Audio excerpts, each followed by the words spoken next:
Monsieur le Commissaire, mes chers collègues, je ne partage pas l'enthousiasme de plusieurs de mes collègues à l'égard du certificat Covid-19. Je ne pense pas qu'il est l'outil qui va garantir, après 16 mois de pandémie, le retour de la libre circulation en Europe.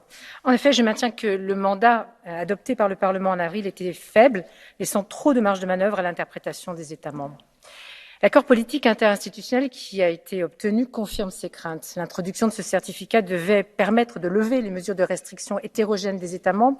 Ce n'est pas le cas, ce qui remet en cause la finalité du certificat. Le certificat devait être opérationnel à partir du 1er juillet. Certains États membres se sont précipités pour mettre un autre outil en service. Encore une fois, les pays font avancer l'Europe de manière désordonnée. Ce certificat n'est pas consolidé par la gratuité des tests, comme nous le demandions.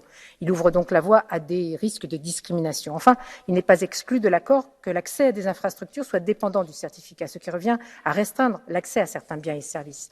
Pour toutes ces raisons, je ne me satisfais hélas pas des résultats obtenus vis-à-vis de ce certificat.